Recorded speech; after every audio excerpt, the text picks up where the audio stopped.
Sponsors, guests in the paddock, so clearly they're making the most of their time in the ADAC GT Masters Championship. Always draws a good crowd wherever it goes. Started at Oschersleben.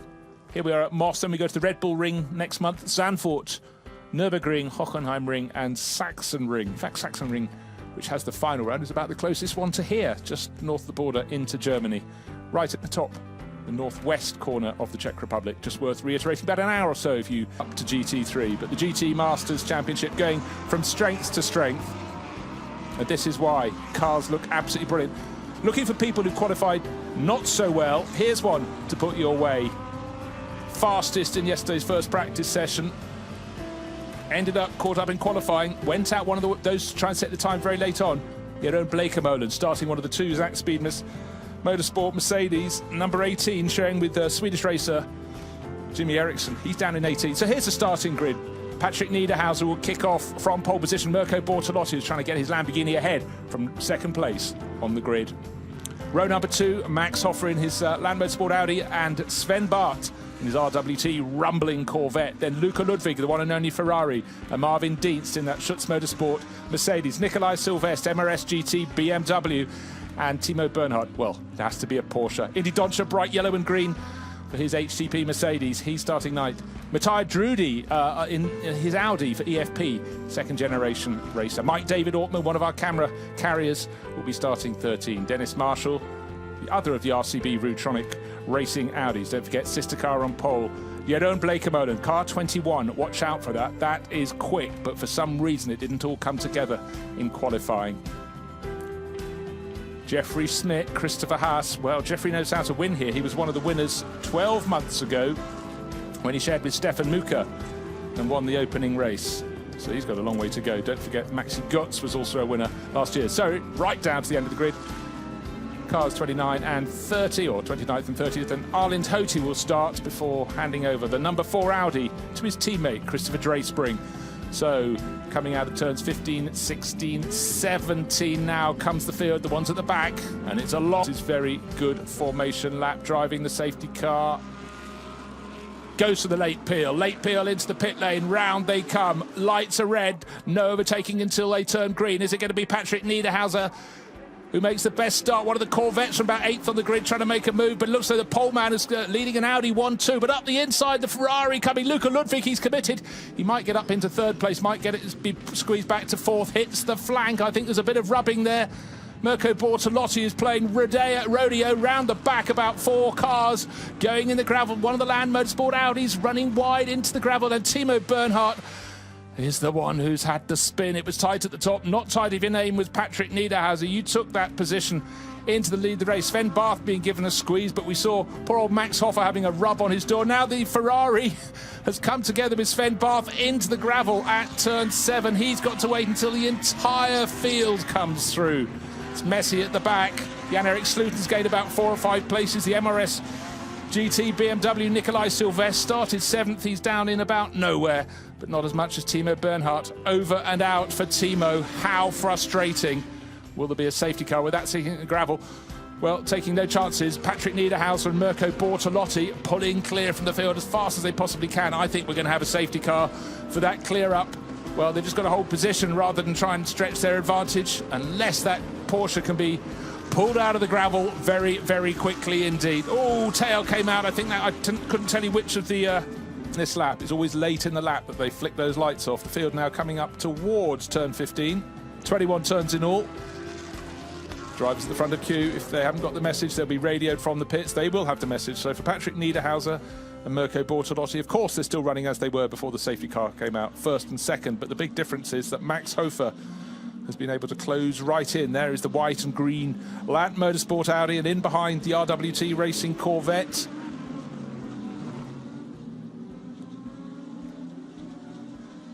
Patrick Niederhauser He's seen the lights go out. He's going to choose his moment when he floors it. He's pretending to warm his tyres. He is warming his tyres, but any second now, he's going to get that car in a straight line. There he goes. Powered out just before they got to turn 20.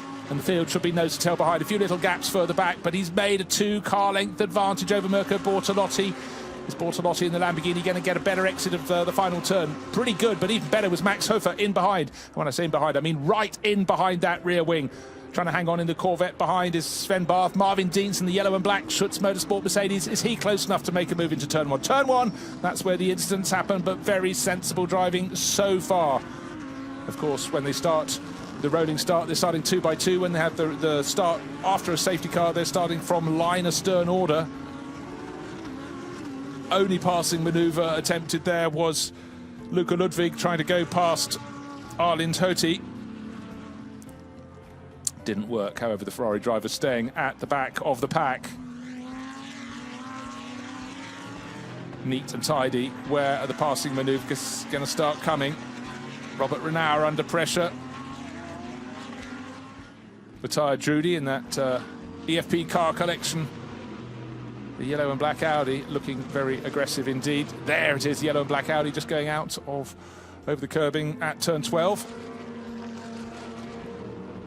Now Marvin Dietz decided he really wants to get past this Corvette. The Corvette in 4th place in the hands of Sven Barth.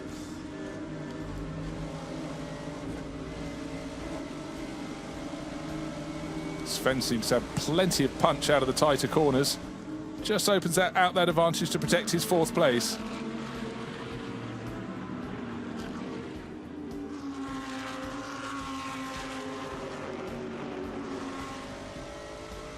Great on-board camera footage there. You can see coming out of the final corner, all the drivers go wide over the curbing, and that was the rear view from Marvin Dietz. He stays in 5th place.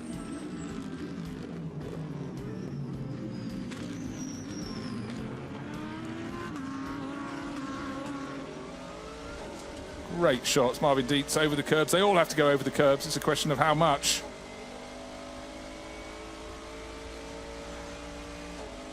Just see how much vibration these cars have as they put the power down, bounce over the curbs. Now Philippe Salacada getting in close and personal with the number 20 Mercedes, and the Mercedes going through, but almost going off. That was diving very, very deep. Kelvin Snooks, he started down towards the tail end of the grid, 24th. He's trying to pick his way forward. Sighting of an Aston Martin. It's the 99 Aston Martin. Daniel Kalvitz, he started from 23rd. He's done well up to 16th place, so it didn't qualify well. They're definitely behind in terms of testing and everything else. They were going fairly slowly yesterday, but it's all about finding experience with these cars. They sound brilliant. They're not yet going quite at the speed they want, but this is a cutting-edge championship. You can't just drop in with a new manufacturer.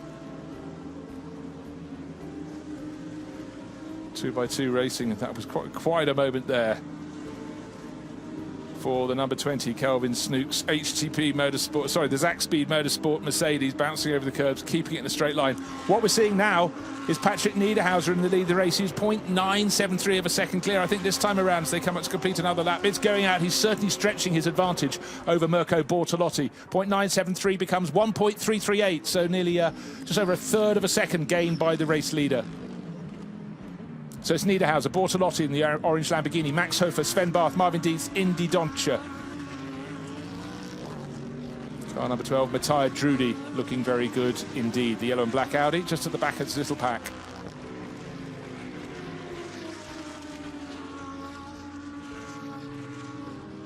Marcus Pommer gained a position just outside the top 10, up to 11th on that lap in the number 77 Callaway Corvette. Moving ahead of Rolfin Eichen in the second of the Grasser Racing Lamborghinis.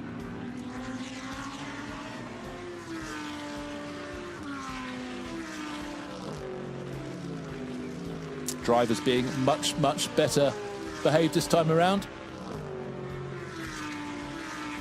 And it comes as a very little surprise. The incident halfway around the opening lap between the number 7 Ferrari from HB Racing, Luca Ludwig at the wheel, and the number 13 RWT Racing Corvette, Sven Barth at the wheel, fighting over that 3rd place, is under investigation. The Ferrari ended up facing the wrong way, had to wait for the whole field to rejoin, or go past before he could rejoin.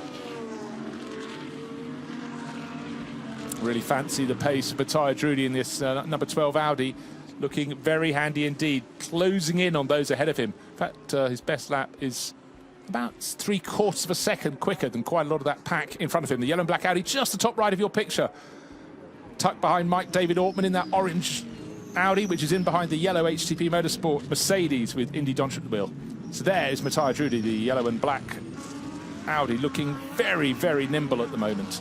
8th place it may be, but for how much longer? Then again, getting close at the Most Autodrome is one thing, finding a way past quite another. And later in the race, it's often down to a driver thinking they've got more grip than they actually have and running wide, particularly at turns 15 and 17, and then it feels as though you put the anchors out. Those tucked in behind will be several seconds ahead by the time you dare put the power on again.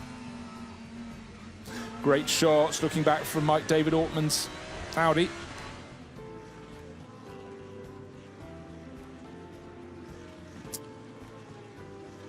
Replays that number 12 Audi just going straight on then. Let's have a little look as it comes out from behind the tyre wall. Do we get to see it? No, it's number 11, the sister car. I was going to say the number. Of course it is. It has Techie on the side. That's Elia Earhart showing with Pierre Caffer. Elia is further back. I didn't think we could have squeezed that moment in for Matthias Rudi. There's Rudi at the top of the picture, the yellow and black Audi. It was his teammate for the EFP car collection squad.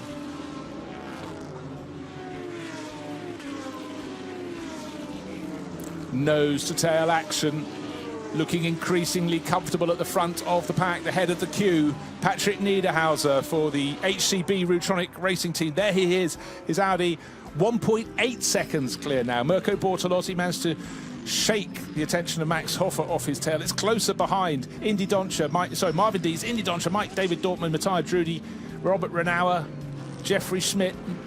No more than a second between any of them. Just half a second apart as they cross the start-finish line. 9 laps on the board. Still got 42 minutes plus 1 bonus lap remaining in this race. Can anybody do anything about the race leader? Mirko Bortolotti down in second place. This is the sister car, number 82. And that'll tumble down towards the tail of the field. Where is he? Dropped down the order a bit to 12th overall. And he's got attention from the number 19.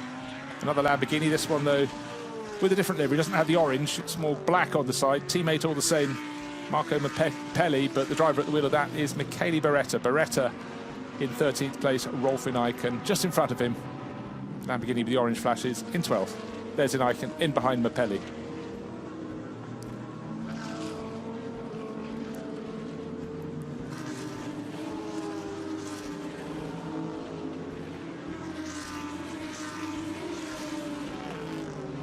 Have to start really poring over the screen to see who is gaining. You know what? Best first sector of anybody. Last time around, the driver in 4th place, Sven Barth. Blue and white Corvette crossing the start-finish line now. How much did he catch the car in front of him? He actually lost, but his first sector was very, very good indeed. So the order is still Niederhauser from Bortolotti. That's Audi from Lamborghini. Then Max Hofer in his Audi. Sven Barth in his Corvette. They are the top 4. Marvin Dietz, the best of the Mercedes runners, in 5th.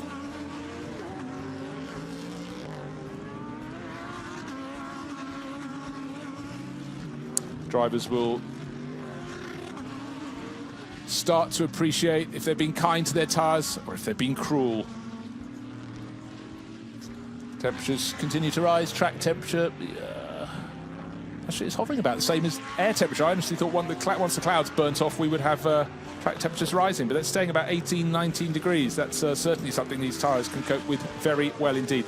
Another look, another replay of the start. Brilliant getaway from Patrick Niederhauser. In behind the white and green Audi, goes up into second place. I think is given a bit of a rub by Luca Ludwig, if not got very close. While trying to avoid that around the outside went Mirko Bortolotti, but it was those around the middle of the order in avoidance of an accident had to take to the gravel, and unfortunately for Timo Bernhardt, he didn't manage to keep his momentum going, got bogged down and was out of the race. That brought out the safety car. And Timo, actually, I didn't think he picked up any damage. You can see there when he went across the bows of the second of the Corvettes, that's the Callaway competition car started by Marcus Pommer. He gave that a thump, and in fact that might have been, he might have broken something, which is why he didn't manage to get on through the gravel. Anyway, out of the race.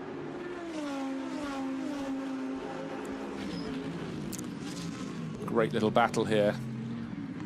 Just outside the top 10 in Icon Beretta, and in behind Philip Salicada, the ISR Racing Audi, racing on home ground. Obviously, Most is very close to Monaco. That's where Philip's been living for a while, but a very proud Czech racer for a Czech team, determined to do well here.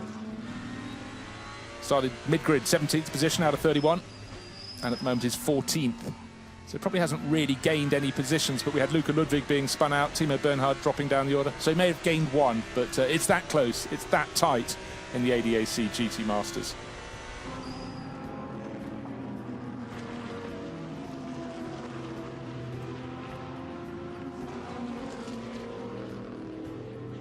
Lights ablaze, warning people where they are.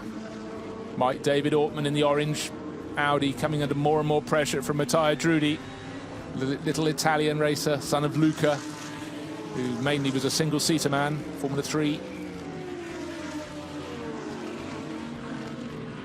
Marvin Dienst there in the yellow and black Mercedes is now starting to shape off the more acid yellow version from Indy Doncia. That's 5th and 6th positions, but Doncia is getting a lot of pressure from Mike David Ortmann. There you see them in the shot, and in behind, hanging there. But it's such a difficult circuit. It's so technical here at the Most Autodrome. Listed as 21 corners. I think most people on a track walk would find about 14 of those. Some of the corners are actually just little kinks. But it's so twisty, and finding a place to get by, you almost are relying on the driver in front making a mistake. As you can see from the sequence of S's, it's twisting one way, twisting back the other. That's the slightly downhill run. Turn 5, turn 6, turn 7, and 8 and 9. There they go through 8 and 9. That's Sven Barth. Here comes 5th place, Marvin Dienst. Yeah, just getting a little bit of an advantage over Indy Doncia. Indy with plenty of company from Mike David Ortmann. There's Mike David Ortmann in the orange and black Audi, and in behind Matteo Drudi in the yellow and black version.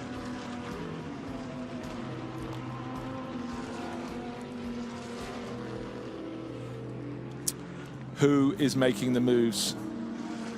Sven Barth continues to chip away at his best times. He keeps slightly improving, but you know what? The race leader now 2.8 seconds clear. Patrick Niederhauser, fastest driver on circuit.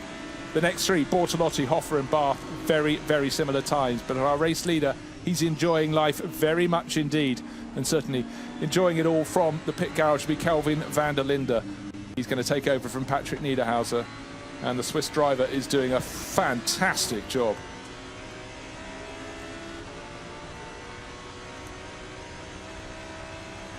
This is the view from Mike David Ortmann's Audi.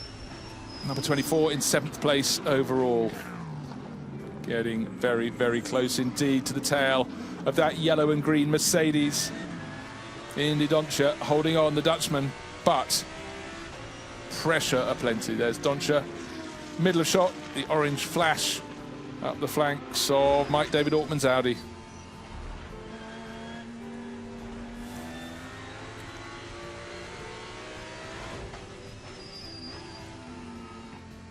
When you look down this field of cars, you think they've got all the pros in now, all the top drivers, but certainly when you've got the likes of Marcus Winkelhock waiting to take over the car that's carrying this camera, you realise not all the biggest bullets were put in for the first part of the race. He'll be taking over the orange and black car, the Audi in the middle of the shot there, being driven very well indeed by Mike David Ortmann. There it is, car number 24.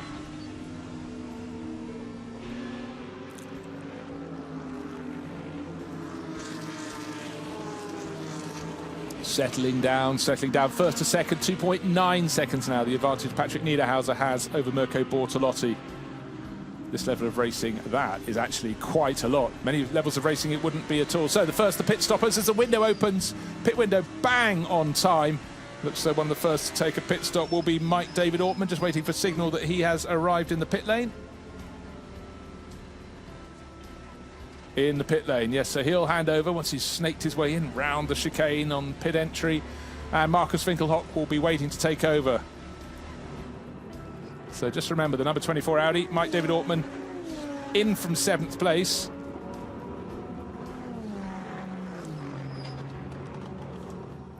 The first pit visitor.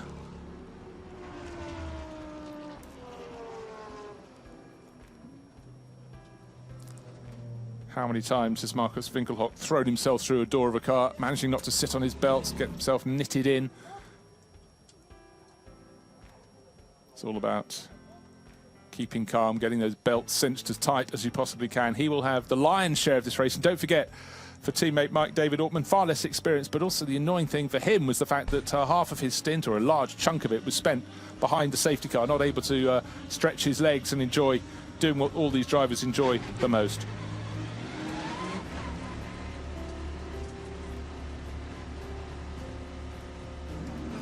All the drivers have to be fully aware of the speed limit in the pits, because if you nip out a fraction too fast or any infringements, you magnify the outcome of that. If you are called in to do a stop-go penalty, just throws the whole race into the waste paper basket.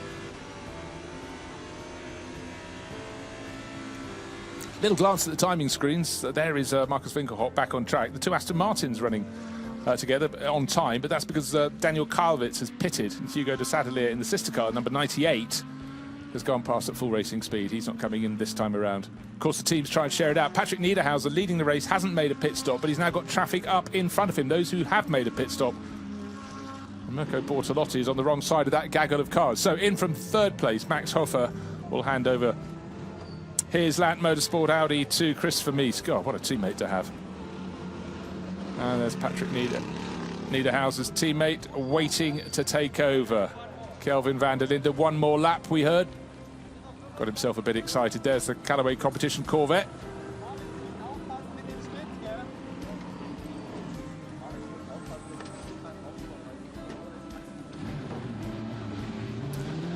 Orchestrated chaos, if you will. Robert Renauer out of the number 1 Prekert Herbert Motorsport Porsche. Thomas Preining, Austrian, who's had such success in Porsche racing, on board a Porsche again, but this year in the ADAC GT Masters, he will be in that queue of cars coming back out onto the circuit.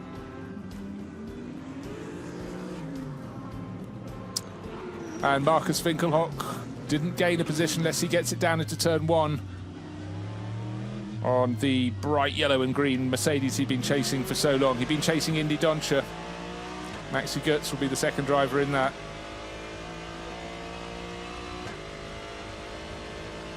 And having made a pit stop, Maxi Goetz is the second driver in that.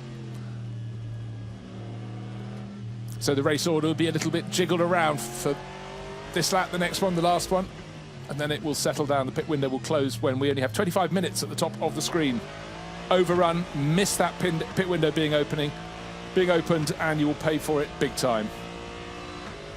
Race leader still Patrick Niederhauser from Mirko Bortolotti. It was 2.9 seconds not so long ago. It's now nearly 4.5 seconds. Traffic got in the way and certainly obstructed Bortolotti, but certainly the pace of Patrick Niederhauser in the race-leading HCB Rutronic Racing Audi has been impeccable.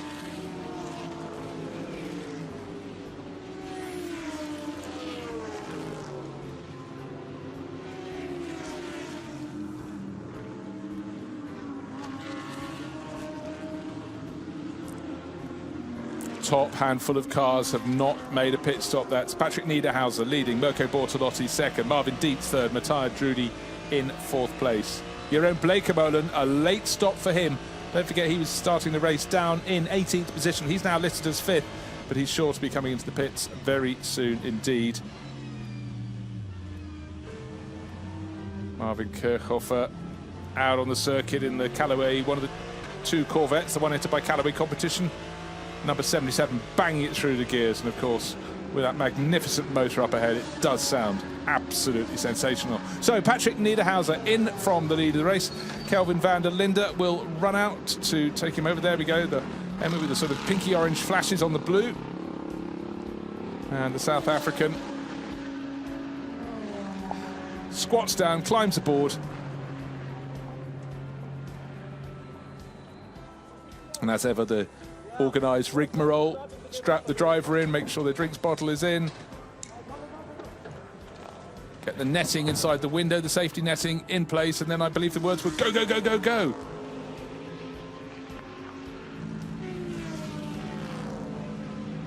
Where will the number 31 Audi slot back in? Half the length of the pit lane to go.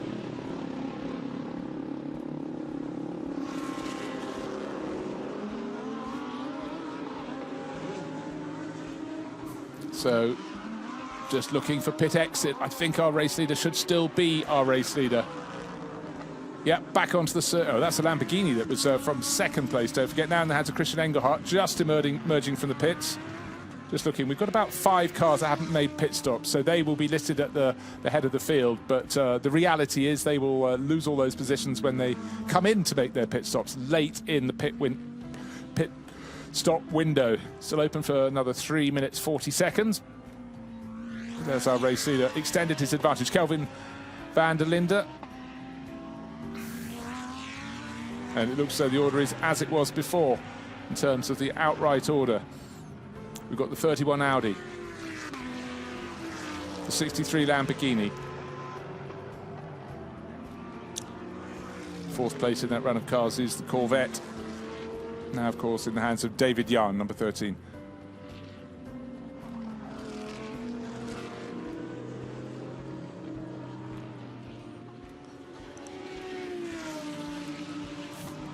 Kelvin van der Linde leads the race. A couple of other pit corners still to come, but they will drop themselves down the order, so I'll refer to him as the effective leader of this race. The Lamborghini, now in the hands of Christian Engelhardt, has plenty of company. He's got Christopher Mies tucked in behind of the Land Motorsport Audi, the white and green entrance. If anything, I think the advantage has grown between our race-leading Audi of Kelvin van der Linde. 6.6 something seconds clear. So it's still listed as the number 36 Mercedes in the lead, but they owe us a pit stop, just 0.6 of a second clear of Matthias Drudy. So Marvin Dienst in his Audi, Matthias Drudy in his Mercedes leading the race. Marvin Dienst, the yellow and black Schutz Motorsport car, the Audi of Matthias Drudy, and Jeroen Blekemolen in his Mercedes up to 3rd overall. But this is the real battle for second. This is Christian Engelhardt tucked in behind Christopher Mies and David Jahn. Lamborghini, Audi and Chevrolet.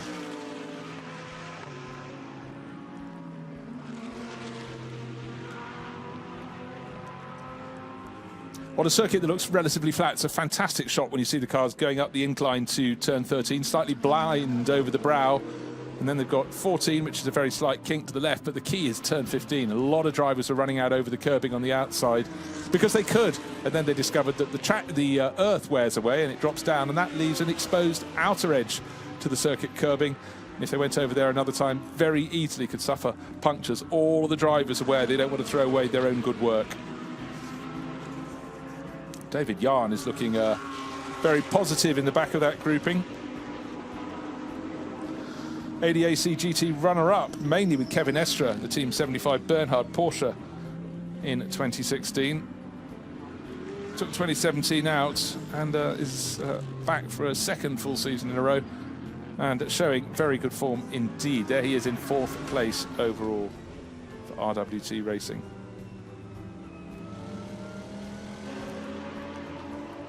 Marvin Dienst, race leader, and race leader no longer or anytime soon. By the time he gets to a standstill, that 36 Schutz Motorsport Mercedes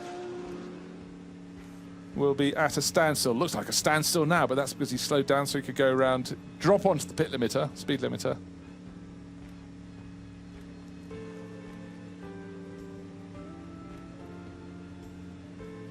Eyes down. So many things these drivers have to consider on the way and don't want to be the one that makes a slight slip up, forget to turn something off or do something that's absolutely integral to the driver who's going to get on board to do the second part of the race. I don't say second half because we're past the halfway point in the race.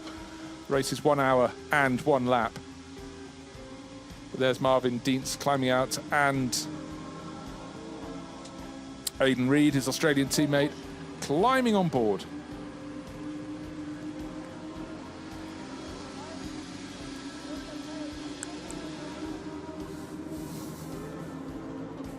And Luca Ludwig handing over to Sebastian Ash. So drivers who had great hopes, don't forget they got as high as 3rd place on that opening lap, and then in being challenged by Sven Barth, the Corvette clattered, we think, into the back of the Ferrari. Certainly spun it round at the exit of turn number 7, and it's been a fight back drive ever since. But no such problems for the RWT Racing Corvette. How David Yarn didn't rub the side of Christopher Mies there. I do not know. He did rub the side of Christopher Mies. Oh, it didn't happen to show immediately, but the bodywork clearly pushed onto the tyres.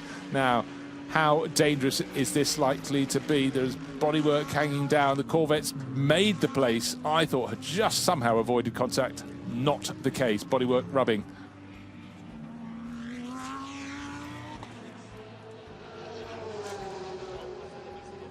It's always a problem at turns 1 and 2. If you challenge, there's nowhere to pull out if you don't think you're going to get it.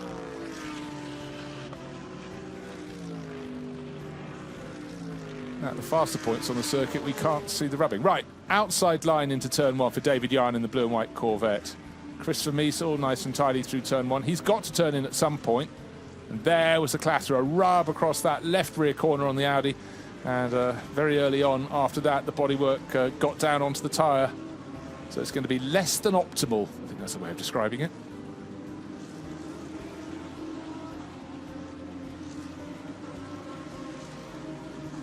Beautiful bit of camera work there, but you can see there was nowhere for Christopher Mies to go. And in no time at all after the contact. 29 Audi, just trying to see its lap times. Have they really dropped away? Yeah, he's lost a fair bit in the second sector. Is he going to be bringing that in? Christopher Mies. No, he stayed on out. And in fact, that lap was 2 tenths down on his rivals. So they've been fighting over third place and obviously came to blows down there.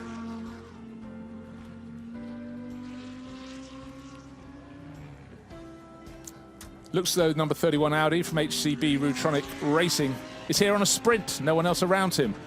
So that's just how Kelvin van der Linde would like it. Where is the opposition? 7.6 seconds clear of Christian Engelhardt's Lamborghini. Same order, the first two. Number 31, the Audi, ahead of number 63, Lamborghini. That was before the pit stops. It was less than that. Let's see what it goes out to next time around, because it does seem at any point around the circuit, our race leading number 31 Audi, this one in the hands of Kelvin van der Linde, settling in very, very nicely indeed. Is he moving away? Oh yeah, around this lap he's stretching his advantage as well. Kelvin van der Linde stretching it out to Christian Engelhardt.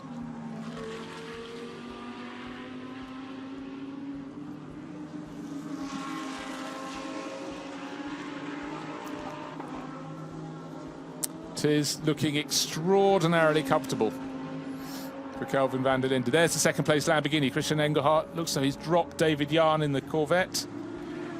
Yarn, however, has not dropped Christopher Mies, the dark green and white Audi, coming up to the corner where the clash happened. Well, it was the setup for the clash, turn 1. The clash came at turn 2, the corner in the foreground of the screen. And that bodywork on the back of the Audi was pushed in.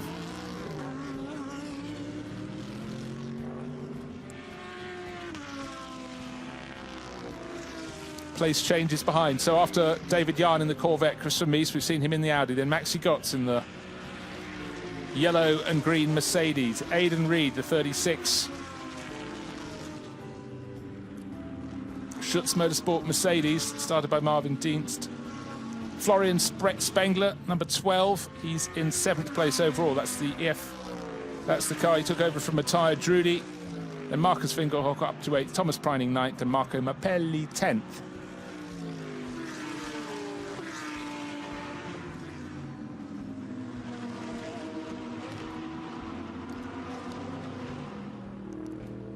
There's clearly no officious race official out at turn 13. Car after car after car running over the curbs and off the circuit there.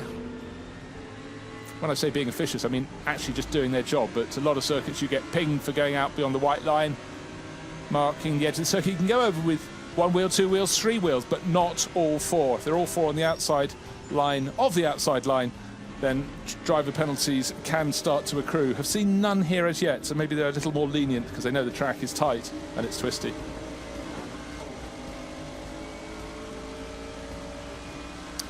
Running in splendid isolation certainly suits Kelvin van der Linde. Just set the fastest lap of the race last time around. He's 8.6 seconds clear now, so Christian Engelhardt not going slowly.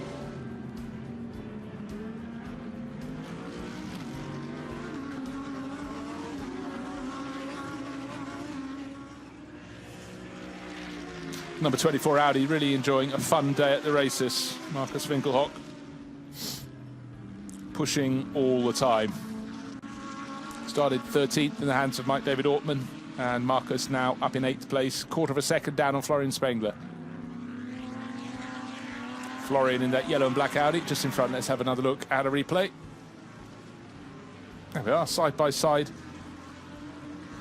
Had to go the whole way through without contact. There was a tiny little push there, or was it a flash of the sun hitting the flanks of the Lamborghini? I think it might be the latter. 6th, 7th, 8th, 9th place is the Lamborghini number 19 in 9th place. 10th place last time around.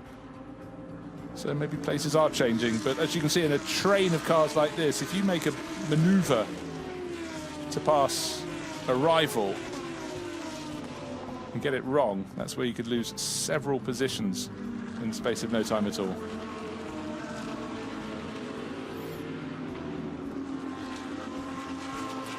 Second of the Lamborghinis, that's Franck Pereira, car number 82. Second of the 2 green Lamborghinis, one couple of positions ahead of it is Marco Mappelli, that's the one with the black flanks. And the Preckert Herbert car, Jimmy Eriksson, number 2. No, not Jimmy Eriksson, I beg your pardon. Picking up a position, oh dear, number 25 going for a spin. That's Christopher Haas. He just lost a position last time around. Car started by Jeffrey Schmidt from not a bad position on the grid, but unfortunately facing backwards. In fact, it was a bad position. It was 22nd place. Picked his way forward in the top 10, out of the top 10, out of the race. Where? Turn 1 going to turn 2. Not out of the race. That's good to see, but facing in the wrong direction.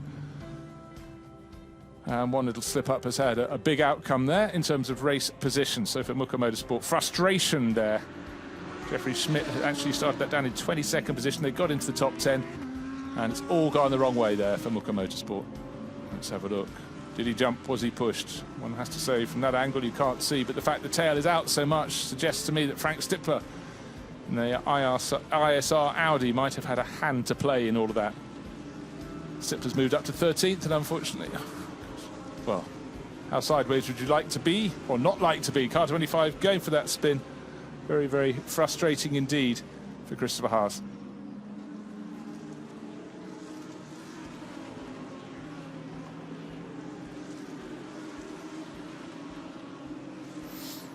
Good to see it going all over again, but the big frustration there. First to second, time to look at that gap again. Here's first. You won't see anyone in the background for a while. It's the best part of 10 seconds, 9.788 seconds between car 71 with Kelvin van der Linde driving the HCB Rutronic Racing Audi. Best of the rest, still the car that started on the outside the front row, still number 63 Lamborghini. Christian Engelhardt, but Engelhardt is being pushed very, very hard indeed, just 0.3 of a second clear of David Yarn in the RWT Racing Corvette. That started 4th on the grid. That we know is fast. David Yarn doing a very, very good job indeed.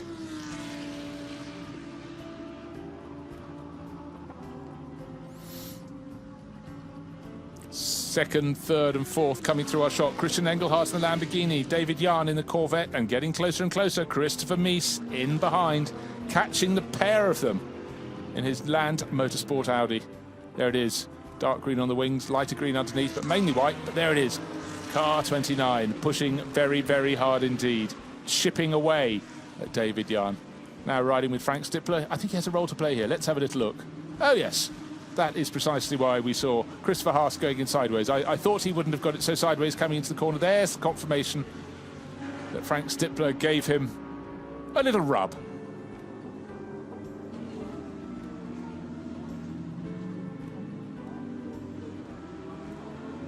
David Yarn, is he hanging on? Lap time last time around. 2/10 slower than Christopher Mies, so the green and white Audi getting closer and closer, almost challenging out of turn 2, almost pushing the Corvette down the gentle drop to turn 10.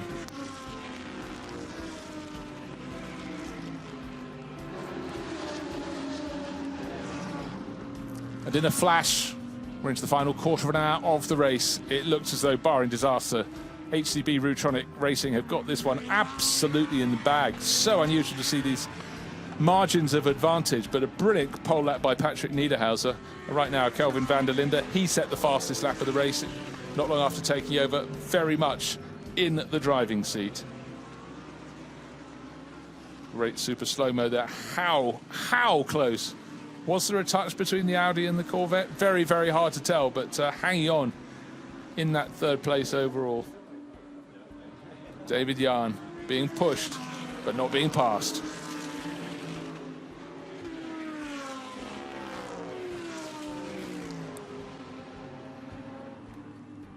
Just looking to see if there's been traffic, because the gap between first and second came down last time around by an entire second, but I'm fairly sure, even though Christian Engelhardt has suddenly picked up his skirts and run, because his last lap was that car's best lap, whereas a lot of the other cars are up to a second off their very best laps at the moment, as their tyres are really starting to feel the heat. But in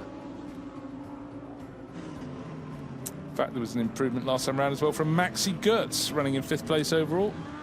Under a second down on Christopher Mies. So that battle, David Yarn, there it is, the blue nose on his Corvette. Then the Lat Motorsport Audi, then the bright yellowy green Mercedes in the background. Maxi Goetz getting closer and closer. Could yet have a podium out of him. He was a winner here 12 months ago.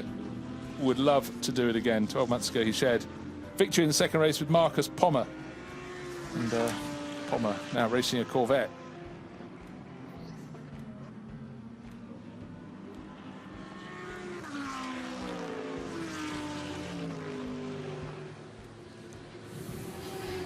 Do the teams know anything we don't about their cars? Marcus Winkelhock, I'd just like to point out, running in 8th place, chipping away at that car's fastest time. So while a whole host of these cars, their fastest time came before a pit stop, their faster time, their fast times coming afterwards, but not for the number 20 Mercedes, the Zack Speed Motorsport car. Unfortunately, started by Jeroen Blekemolen. Sorry, that's the 21 car. The sister car is the 20. So Mick Vischhoffer's taken that over from Kelvin Snooks. And that is now stuck in the pits.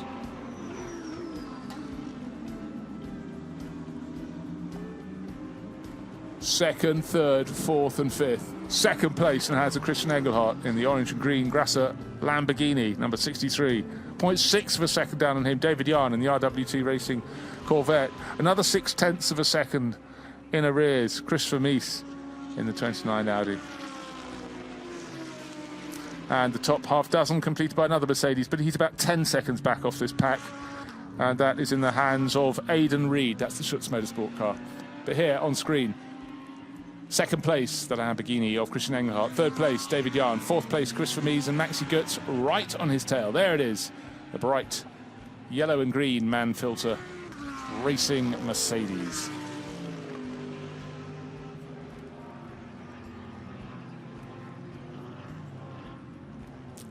There is Aidan Reed tucked in behind Florian Spengler. Marcus Winkelhock, short distance back, Thomas Preining in the car. The Porsche started by Robert Renauer, the reigning champion.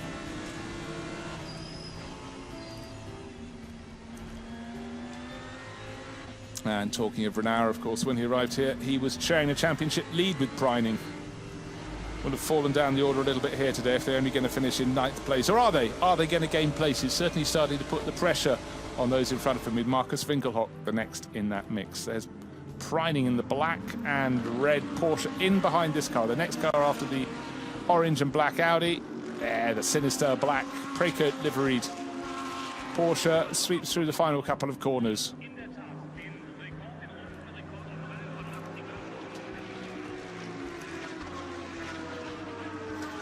Lovely day, temperatures continuing to rise here, 20 degrees air temperature, so it's not gone soaring. Track temperature's about the same. Cockpit temperatures far, far hotter. Very little chance around the 21 turns. 4.21 kilometres, the Most Autodrome. Very, very few points to relax, consider actions. Right now it's press on, press on. Don't take too much out of your tyres. 10 minutes remaining. There's Preining in number 1, 82, tucked in behind the Lamborghini of Franck Pereira. Looking at a bit of a replay.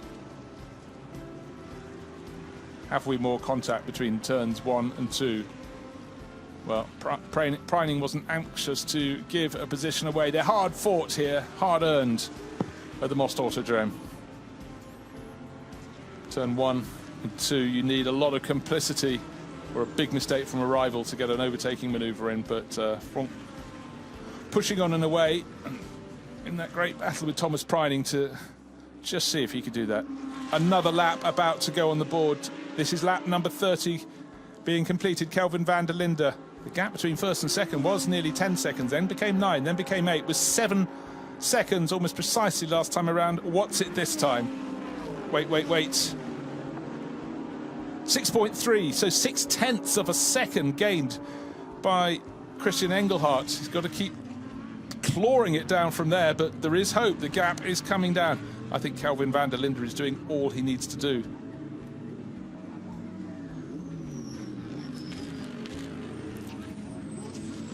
Drivers, crews, all fully aware this is a 2-race meeting. The last thing the teams want is for the driver to be a hero, take a big risk on a passing manoeuvre and then put the car into the barriers. They want these cars to be scoring points not in one race but in 2 races, maybe a before supper and an after supper.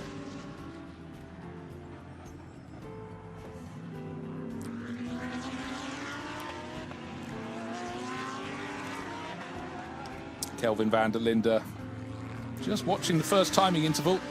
Another small margin taken out by the... Oh, better lap from Kelvin. He's now responding to the challenge from Christian Engelhardt. Great variety of cars here as the temperature continues to rise around the circuit. A grey day turned into a sunny day. Very close racing. Of course, we had that sort out going into the first corner on the opening lap. Timo Bernhardt, the driver who lost out the most.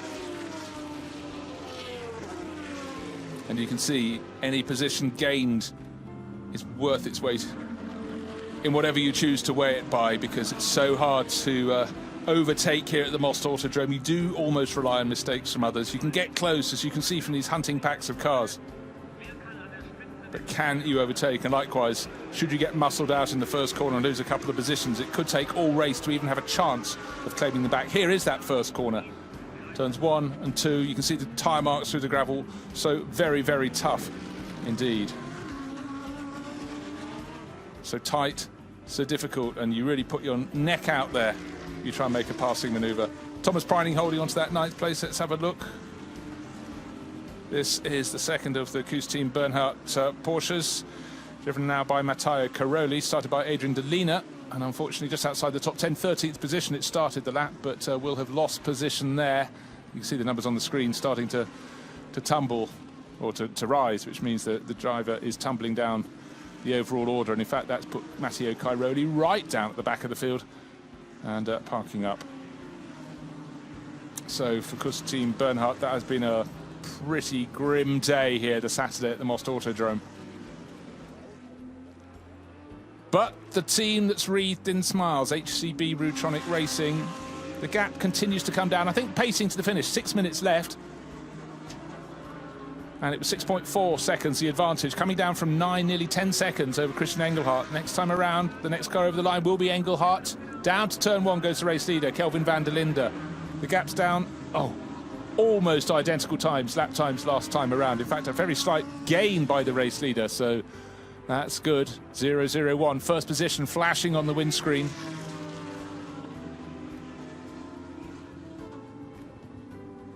And Kelvin van der Linde has this under control. Of course, he'll be looking up the track to see, are there any tail enders up ahead? He's always got to be aware at this circuit. You could easily find gravel on the circuit. We've had cars going off. That's a sequence of sweepers where a lot of cars dip a wheel beyond, and you could be caught napping. But second, third, fourth and fifth, Engelhardt, Jan, Mies and Maxi Goetz, who's looking very promising at the back of that pack, hunting together as one. Here in 6th place comes Aidan Reid, the Australian racer. Florian Spengler tucked in behind.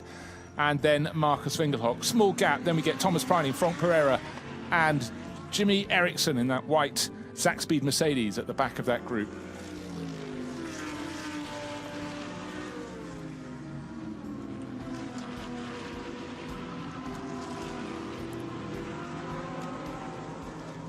As always at the Most Autodrome, it's close. Where can the passing manoeuvres be made?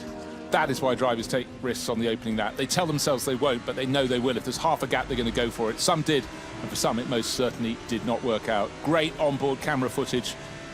Tucked down behind Florian Spengler. This is looking forward from Marcus Finkelhock's point of view. Beautiful castle on the hill. He's not paying attention to that. He's up to turn 20, out of turn 2. 21 under the tail of Florian Spengler's Audi, but the number 12 entry from EFP Car Collection has things under control, is busy in its own way trying to attack Aidan Reed, the yellow and black Schutz Motorsport Mercedes at the front of that pack. Under 5 minutes, under 4 minutes now, the first of the 2 races for the ADAC GT Masters here at the Most Autodrome. As close as you could possibly have it. Marcus Fingerhoff tucked under the rear wing of Florian Spengler.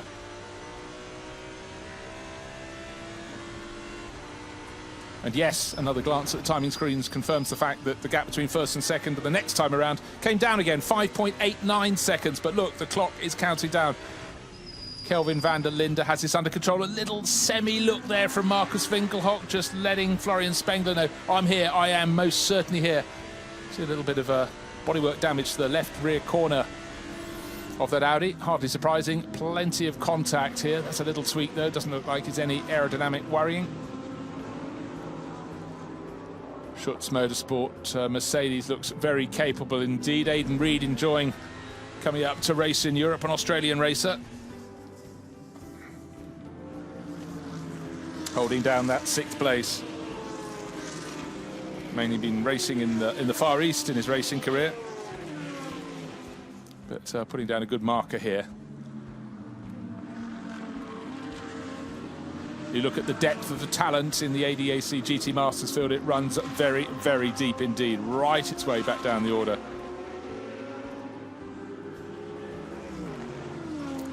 First to second, it's come down and come down again. It's now to 5.5 seconds. The gap not so long ago it was just a whisker under 10 seconds, but I think Kelvin van der Linde is doing the minimum he has to do. He's going to just back it off by 1/10 of a second, 1/2 a second a lap, and he's got plenty in hand. But you get these gaggles of cars.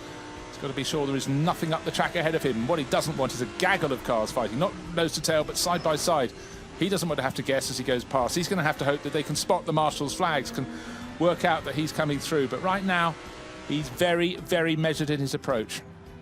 Again, we have that challenge from Marcus Fingerhoff down at turn 10, bottom part of the circuit. Then it's the slightly uphill return leg. Here we go. That's turns 12, the little kink to the left, 13 up the hill, crest the hill about turn 14.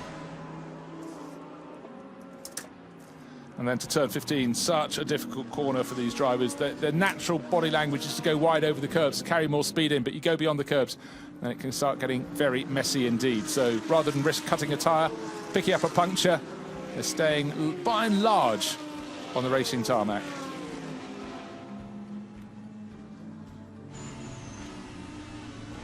"26 of the 31 starters still running, with Matteo Caroli the last to retire. Well, he's made a pit stop, he's back on the circuit, so he's lost a lot of time. So let's call it 27 of the 31 starters. Kelvin van der Linde was 5.5, then 5.3. He's now 5.297 seconds clear at the lead of the race. Christian Engelhardt safely, if you can say less than a second's advantage, is safely overhead in front of David Jahn.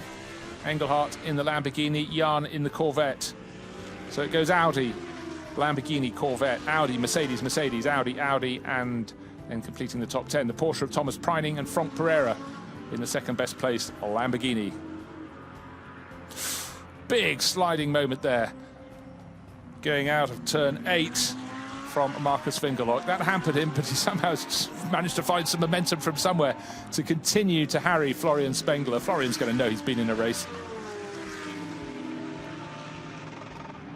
And I said before the race, when we saw Marcus on the grid, he's run a little bit wide there, that would have cost him momentum, that Marcus might be smiling as a character out of the car, but when he's in there, he is an absolute assassin, looking for any advantage he could find, any chink that might open for him. So we've got complete this lap, then go on to the final lap. We have 1 hour of racing plus 1 bonus lap.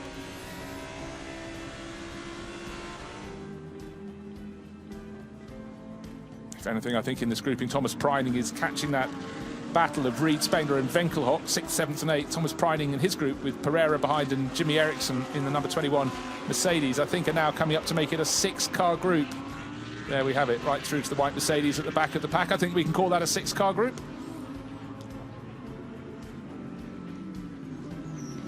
So just to reiterate, on to the final lap. The advantage is now down to 4.8 seconds. Kelvin van der Linde, here he is, down to turn 10. The final time at racing speed. An impeccable race.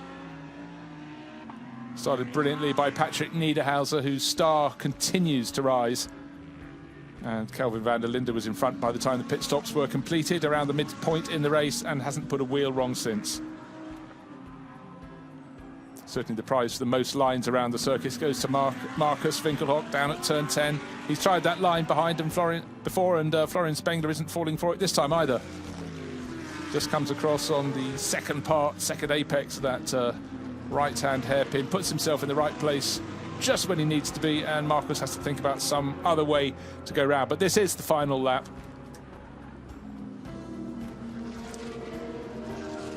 And through the penultimate corner into the final corner comes the number 31. HCB by Rutronic Racing Audi. A sunny afternoon, most especially for them, and victory by, it will be about 4 seconds over the 63 Lamborghini. And huge delight down there. And Mirko Bortolotti's pretty pleased with second place too. It's all about gathering points on a frequent basis. The gap at the end was 4.002 seconds. If it's 0.002, it's still a win, but totally under control. And Patrick Niederhauser, loving life at Moss. He was a winner here last year in the GT4. Now he's in GT3, and that's a career-building win, I would say. And still the others coming across the finish. And let's go down the top 10 order there. At the end of the race, Kelvin van der Linde from Christian Engelhardt, first and second. David Jahn, Christopher Mies, third and fourth. Maxi Götz, Aidan Reed, fifth and sixth. And Florian Spengler from Marcus Winkelhock, who didn't quite manage to go through, seventh and eighth. Thomas Preining and Frank Pereira completing the top 10 finishers. The Patrick Niederhauser and Kelvin van der Linde. Mirko Bortolotti, Christian Engelhardt, they weathered the storm at the start, rode over the curves, held on to that second place and kept it thereafter. Sven Barth and David Jahn in the wars slightly, but they brought third place for a third manufacturer, with Corvette completing the top step of the podium. Christian Mies coming home in fourth place overall, showing that Land Motorsport Audi that could probably have come third in the end didn't get that position. And at the end of the race, we had 26 runners out of the 31 still going. Adrian Delina and Matteo Caroli went the furthest of those that finished. We saw that put